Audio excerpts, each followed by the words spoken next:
All right, everyone, another day, another hit piece against a new tech network, this time Rumble Incorporated, of course. There's a link in the description to the actual write-up about the hit being done by Culper Research. I've got it open here. That's archived, of course. Secondly, a link to my Rumble channel. I'm going to countermand what they're saying in this article explicitly because I actually use the site and have a large user base there. For example, one of the claims that this research firm is doing is they're making the claim that a significant proportion of all the traffic on the site isn't real, and therefore actual engagement, actual user base is considerably lower than what Rumble claims by, I think they say, 37%. That would be pretty high. I would note that there are similarities between this and other tales that have been told about Odyssey, BitChute, Substack, Minds.com, Gab, Parler, Getter. In fact, I'm scratching my head. I can't think of a single one that hasn't suffered a hit piece that claims that it inflates its user base. Inflates its user base or spreads hate or both. In the case of Rumble, they've claimed both. For most of the vlogging side sites, they always do that. It's sort of a two-pronged attack. They also try to go after their investors and scare them away. And Rumble is being sued by one of their former investors over some sort of a share bullshit, but that's a separate issue. We're going to focus on the actual statistics. Now, here's how I know that it is unlikely that their research is actually true. They're claiming that, oh, well, a lot of the ad stuff is primitive on here, and the views are being inflated, I guess, to appease users or something. Let me compare, for example, my audience on Rumble, engagement, etc., with YouTube, where I'm also posting this video. I have over 500,000 subscribers on YouTube. I have 140,000 on Rumble, both large audiences, but the YouTube audience is more than 3 times as large. Despite that fact, the actual engagement, and I use live streams as a gauge more than standalone videos. If you're going to pump up, inflate user numbers, it'd make more sense to do that with standalone videos. With live streams, I can look at the number of people watching, and then I can look at chat and see the number of people engaging. This is the metric. I can do the same with YouTube. I live stream 5 days a week. When I look at YouTube, I average about 3,000 live viewers out of an audience of about 500,000. With 140,000 on Rumble, the average is close to 2,000.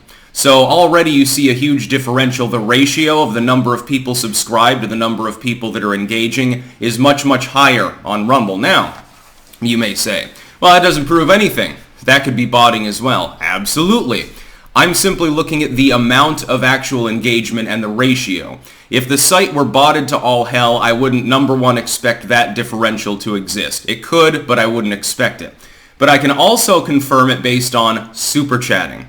I'm getting a significant number of people donating in chat to me to have me read it out on air on Rumble. That's probably not botting. The site is not going to throw away its money on doing such a thing.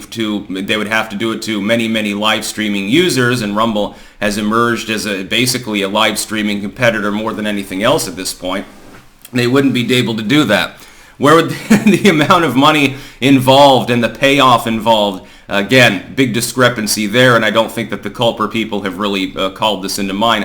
Why is it, by the way, that every time that you see a hit piece about hate on the site, user metrics being fudged, the leadership of the site like doing something wonky, why is it that larger creators on the platform itself who have anecdotal personal experience using the actual site and service, why are we never spoken to about these issues? This has happened over and over again. BitChute, for example, years ago, suffered a string of like 6 hit pieces with regards to user content and the size of the site and Ray Vahi and his personal business practices and everything else under the sun. I'm sitting there, I'm the largest user on the fucking platform at that time by far. Now I think I'm the 4th largest, which shows growth actually, and I'm happy about that. I was the largest user on BitChute for more than a year there and the first person to hit 100K. Did anyone think to DM me? No, of course not. Because then they would have gotten the truth and it would have countermanded the narrative they were going with. And that's why this sort of article exists. It's just to attack the company. What they're trying to do is sink the share value. They're trying to make the company worth less so that they can hopefully make this sort of thing a self-fulfilling prophecy. make the site insolvent, get the investors to leave, and then all of a sudden people are left high and dry. They're trying to destroy Rumble. They've been doing this to every new tech site now for years. So I'm not taken in by the garbage here. And they posted it, by the way, on a Twitter thread. I love this, and they're talking about metrics from 2020 mainly. They're not even talking about modern metrics so much. And this pretends to be a new article, but they're explicitly talking about November and December of 2020 more than anything else, and comparing it to Parler, which Parler at this point barely exists. I would point out, Kanye didn't get aboard, and then all of a sudden a bunch of people fled the site, and now it's sort of a ghost town. I've stopped using Parler for that reason. Fucking Getter has a more standardized model at this point than Parler does. And I can only use so many new tech sites. I get people trying to pitch the smallest, most obscure video hosting and blogging platforms that I've ever seen in the world to me on a near weekly basis, by the way. People trying to get me to use, whatever tube or something like that. Some WordPress knockoff. And it's got 5 active users, and I'm like, okay, your site looks cool, but how many sites can I actually use at the same time and actually engage with my fans on them? Not many. It's difficult enough having to dual stream. Well, now triple stream. I can't even pay attention to the Twitter audience that watches my live streams. Don't even know generally how many people are watching there. I simply don't have the ability, the setup right now in order to monitor everything at the same time. Culper Research alleges that Rumble relies heavily on malware to generate site traffic. Yeah, that's interesting. Estimating that 37% of its site traffic in March 2023, well, at least this is new data, was driven by adware redirect programs rather than genuine user interest. Again, that's not my anecdotal experience unless you've developed a malware program that sends me super chat money on Rumble.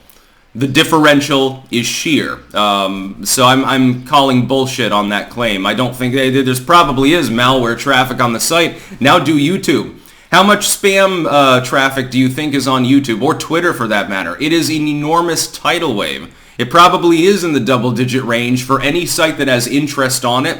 There's a reason why people would bot it all to hell. This has been the eternal struggle of the internet since day one anyway. This raises concerns about the validity of Rumble's traffic figures and makes the platform less appealing to legitimate advertisers. What's a legitimate advertiser as opposed to an illegitimate one? 70%. The second article, by the way, from the same site that's actually platforming the Culper people, 77% of the ultra-rich are bullish on this exclusive market. This company can get you in for a fraction of the cost. Oh, that doesn't sound spammy at all, by the way. Rocky Roads finding success in a turbulent cannabis market. So you can see this is a very, very valuable and exhaustive research that is being done by the group that's platformed by this particular news site. Again, link in the description, archived of course, and going on through and talking about Tesla and stuff like that. Yeah, really reliable.